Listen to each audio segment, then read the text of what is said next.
বন্ধুসকল, প্ৰথম খবৰটি হৈছে কাৰ জৰিয়তে নাগৰিকত্ব কেনেকৈ পাব, অসমৰ কাৰণে কি প্ৰস্তাৱ দিছে অসম চৰকাৰে, জনালে মন্ত্ৰী ডক্টৰ হিমন্ত বিশ্ব শৰ্মাই।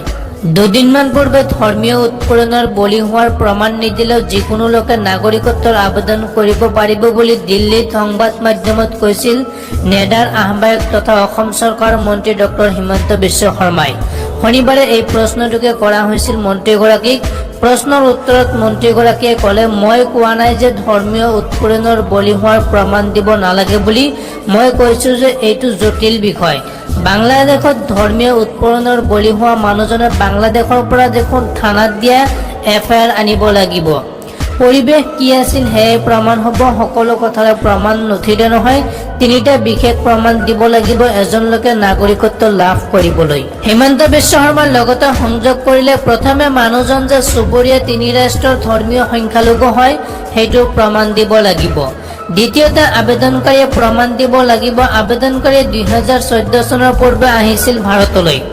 তৃতীয়তে আবেদনকাৰী যে সেই নিৰ্দিষ্ট ৰাষ্ট্ৰৰ পৰা আহিছিল তাৰো দিব লাগিব প্ৰমাণ।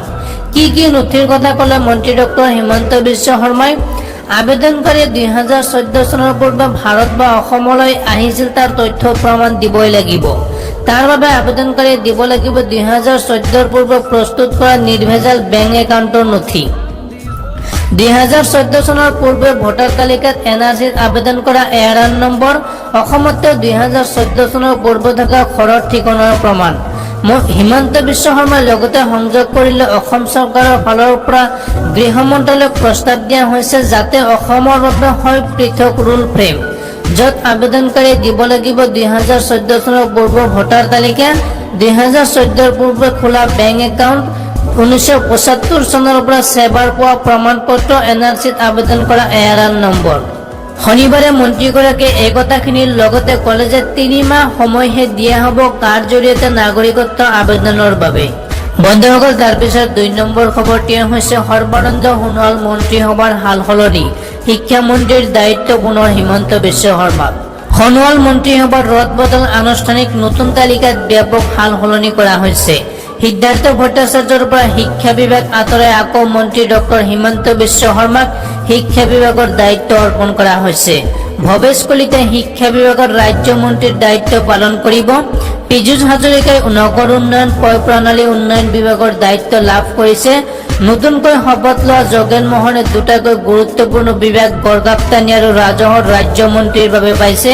আনহাতে সঞ্জয় কিষাণে শ্ৰম চাহ জনজাতি উন্নয়ন বিভাগৰ ৰাজ্যমন্ত্ৰী হ'ব।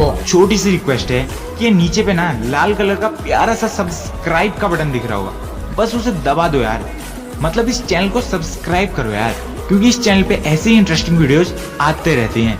और उस बगल के बेल आइकन को जरूर दबाना, तभी आपको अगली इंटरेस्टिंग वीडियोस का नोटिफिकेशन मिलेगा।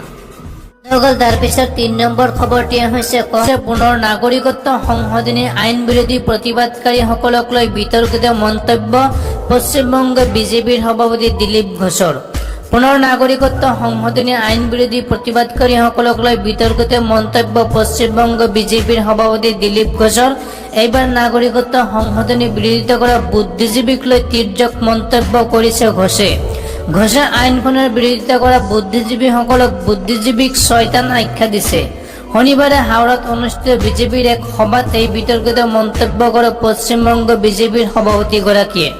উল্লেখযোগ্য যে ইয়াৰ পূৰ্বে নাগৰিকত্ব সংশোধনী আইন বিৰোধী আন্দোলনত ৰাজহুৱা সম্পত্তি ক্ষতি কৰাসকলক অসম, কৰ্ণাটক, উত্তৰ প্ৰদেশ চৰকাৰে কৰাৰ দৰে কুকুৰৰ দৰে গুলিয়াই হত্যা কৰিব লাগে বুলি বিতৰ্কিত মন্তব্য কৰিছিল পশ্চিমবংগ বিজেপিৰ সভাপতি দিলীপ ঘোষে। বন্ধুসকল, তাৰপিছত খবৰটি হৈছে নতুন ৰাজনৈতিক দল সন্দৰ্ভত মন্ত্ৰী ডক্টৰ হিমন্ত বিশ্ব শৰ্মাৰ মন্তব্য। নতুন ৰাজনৈতিক দল হলে সাহস আৰু সততাৰে মুখামুখি হ'ম। আমি মাত্ৰ আসনৰ ফালেহে চাম। ৰাইজৰ আশীৰ্বাদত আমি 2021 নিৰ্বাচনত 100খন আসন লৈ জয়ী হ'ম। নিৰ্বাচনত বিজেপি মিত্ৰজোঁট নিশ্চিতভাৱে জয়ী হ'ব। কংগ্ৰেছে সমৰ্থন কৰে নকৰে সেয়া গুৰুত্বপূৰ্ণ নহয়। অসমীয়া জাতিক খণ্ড বিখণ্ড কৰিব পৰা ঠাইবোৰতে চলি আছে গণজাগৰণ। বাঘবৰ জনীয়া চেঙা মানকাচৰত হোৱা নাই গণজাগৰণ। বাঘবৰত যেতিয়া গৰ্জন হ'ব, বাঘবৰৰ খিলঞ্জীয়াই যেতিয়া গৰ্জনত সহায় কৰিব, সেইদিনা মই ভাবিম যে অসমবাসী ৰাইজে পৰিৱৰ্তন বিচাৰিছে। 1964 চনৰ পৰা 71ৰ আগতে অহা মানুহখিনিয়ে বাধাহীনভাৱে নাগৰিকত্ব পাবনে? 10 বছৰ ভোটাৰ তালিকাৰ পৰা নাম কটা যোৱাৰ পিছত নাগৰিকত্ব পাব, এই কথা স্পষ্ট কৰিবলৈ সমুজ্জ্বল কুমাৰ ভট্টাচাৰ্যক আহ্বান জনায় মন্ত্ৰী ডক্টৰ হিমন্ত বিশ্ব শৰ্মাই। তেখেতে লগতে কয় যে মোক বহু সময়ত ভয় খুৱাবলৈ বহু চেষ্টা কৰি থকা হৈছে। মই চিনিয়ৰ গগৈক ভয় নাখালো, মিডিল গগৈক ভয় নাখালো, এতিয়া জুনিয়ৰ গগৈক ভয় খাম নেকি? এই বুলি মন্তব্য কৰে ডক্টৰ হিমন্ত বিশ্ব শৰ্মা।